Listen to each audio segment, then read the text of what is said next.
Hello everyone, welcome back to the channel English Only Zone. I'm Akanksha Sharma. In the previous video, we had done simple present tense, simple past tense and simple future tense. So in this video, we will be doing continuous tenses. That is present continuous, past continuous and future continuous. So let's get started. What is the rule of present continuous tense? How we make sentence in present continuous tense? The rule is subject plus is am or are plus verbs ing form and object.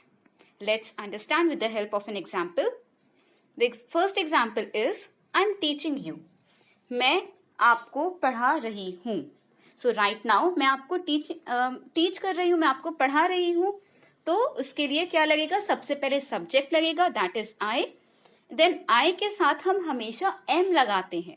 What we put along with I? We write am. And then verbs ING form. What is the verb here? पढ़ाने की English क्या होती है? Teach.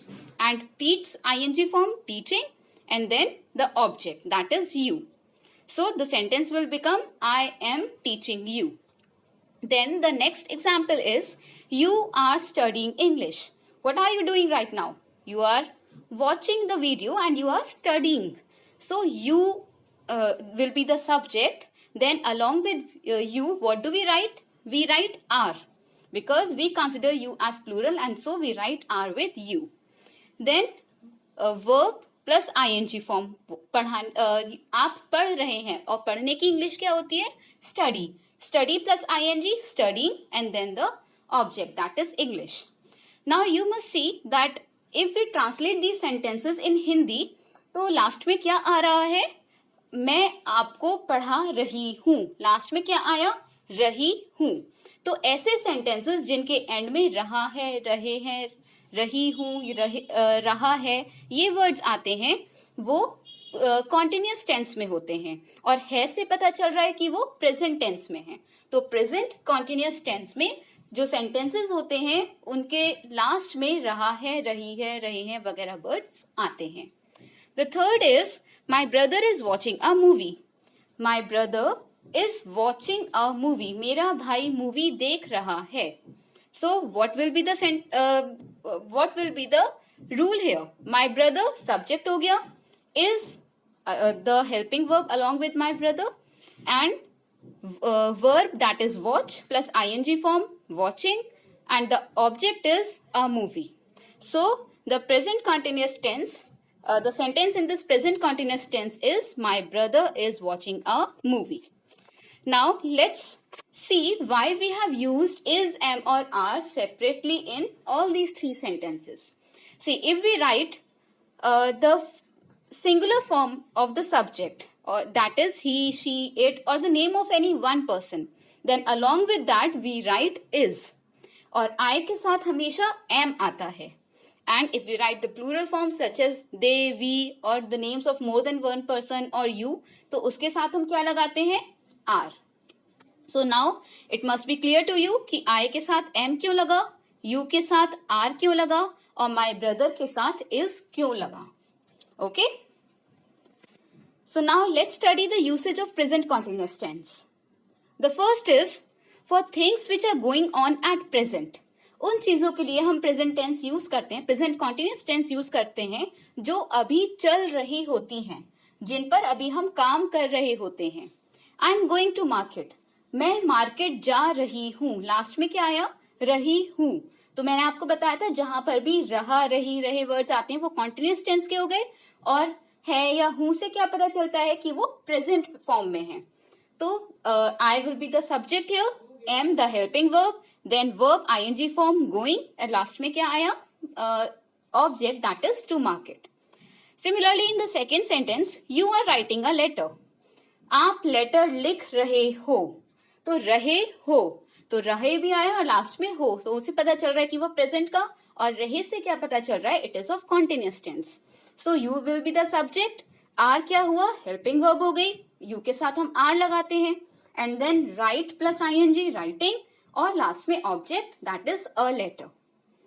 Now one thing you have to keep in mind, and here most of the students make a mistake. जब वो verb की form के साथ आईएनजी लगाते हैं तो अगर वर्ब के लास्ट में ई आता है वो उसको एलिमिनेट नहीं करते, उसको रिमूव नहीं करते, but if we join ing with the form of verb, we should remove e from the end of the verb.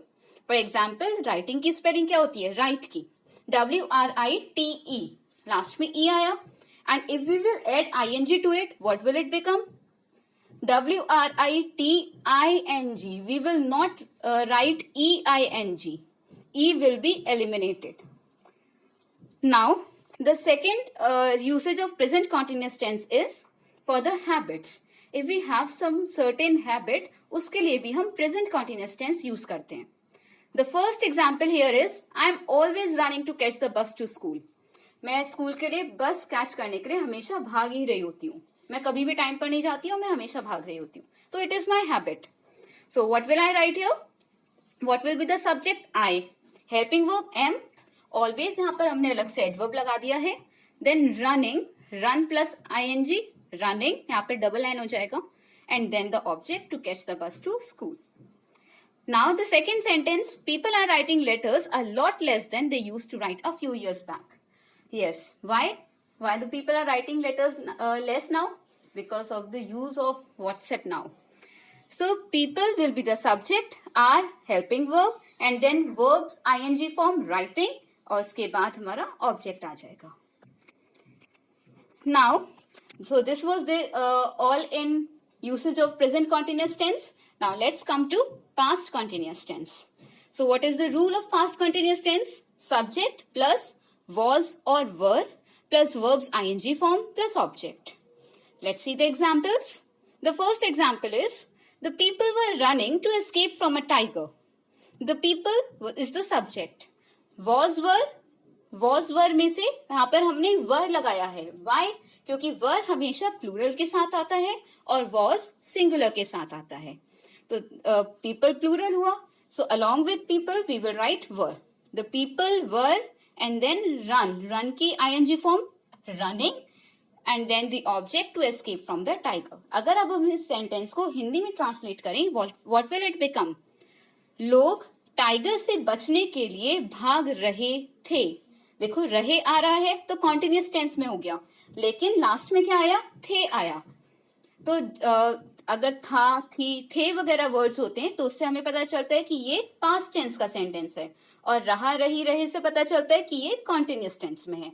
तो पास्ट कॉन्टिन्यूस टेंस हो गई क्योंकि इसमें लास्ट में रहे थे आ गया. Now the second example, my brother was driving the car when he saw him.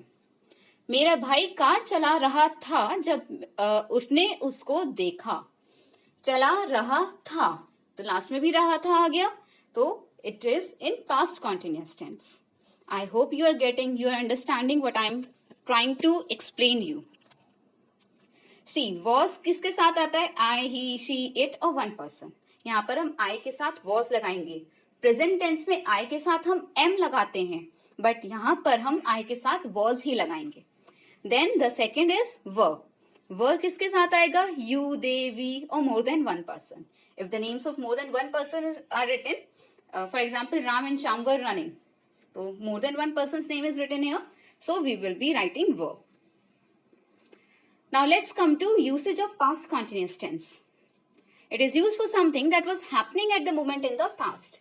Past में कभी किसी moment पर जो काम हो रहा था उसके लिए हम past continuous tense use करते हैं. My mother was cooking food.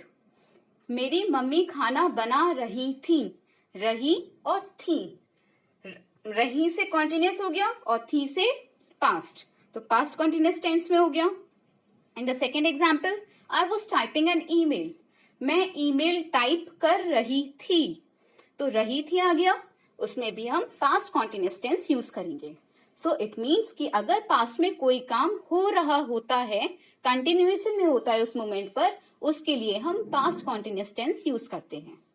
Now the second usage is for something that happened again and again in the past.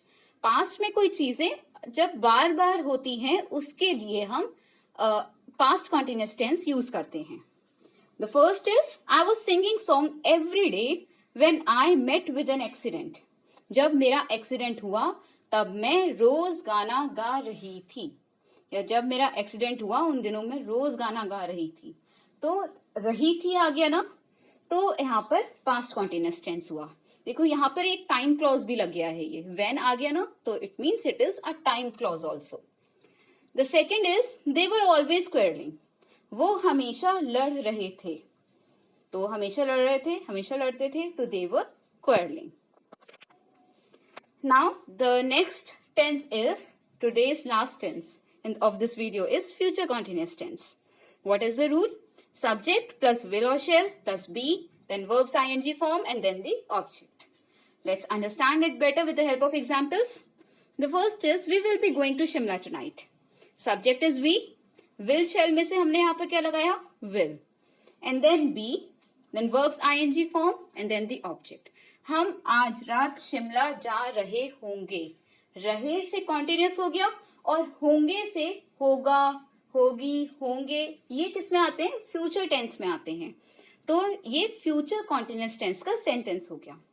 Similarly in the second example, they will be preparing for the show now. अब यहाँ पर subject क्या है? दे।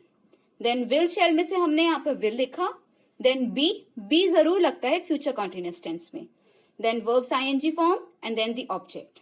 तो verb यहाँ पर क्या हुआ? Prepare, and then ing form of prepare, preparing for the show. वो शो के लिए प्रिपेयर कर रहे होंगे, वो अभी शो के लिए प्रिपेयर कर रहे होंगे। रहे होंगे आ गया तो कॉन्टिन्यूस भी हो गया और फ्यूचर भी हो गया। So the it's example of future continuous tense. Let's understand the usage of future continuous tense. To talk about future events that will be going on at a certain time. उन future events के बारे में हम बात करते हैं जो उस वक्त चल रहे होंगे, फ्यूचर में उस मोमेंट पर चल रहे होंगे। The first example is when you reach home they will be cooking dinner. जब तुम घर पहुंचोगे तब वो डिनर प्रिपेयर कर रहे होंगे, तब वो डिनर बना रहे होंगे। तो यहाँ पर फ्यूचर की बात होगी ना, कि जब तुम घर पहुंचोगे फ्यूचर में और वो खाना बना रहे होंगे, तो कौन सा काम उस वक्त चल रहा होगा? खाना बनाने का काम चल रहा होगा। The second is they will be eating ice creams after dinner, and what they will be doing after dinner? They will be eating, future की बात है, वो आइसक्रीम खा रहे होंगे after dinner. Now the next usage is in progress at a specific time in future. जब कोई काम प्रोग्रेस में होता है फ्यूचर में, उसके लिए भी हम फ्यूचर कॉन्टिन्यूअस टेंस यूज करते हैं। For example, call me before 7, after that I will be watching a movie. मुझे 7 बजे से पहले कॉल करना, उसके बाद मैं मूवी देख रही होंगी। मूवी मैं देख रही होंगी, तो फ्यूचर में एक स्पेसिफिक टाइम के बाद, progress at a specific time in future. एक स्पेसिफिक टाइम हो गया 7 o'clock, उसके बाद की जो प्रोग्रेस है उसमें क्या प्रोग्रेस में चल रहा होगा? That I will be watching a movie. तो उसके लिए भी हम फ्यूचर कॉन्टिन्यूअस टेंस यूज करेंगे। So it was a short video on just the rules of continuous tense, present, past and future continuous tense, and the usage of these 3 tenses. So I hope you must have understood, और if अगर आपको कोई doubt है तो आप उसको comment section में लिख सकते हैं। Thank you so much.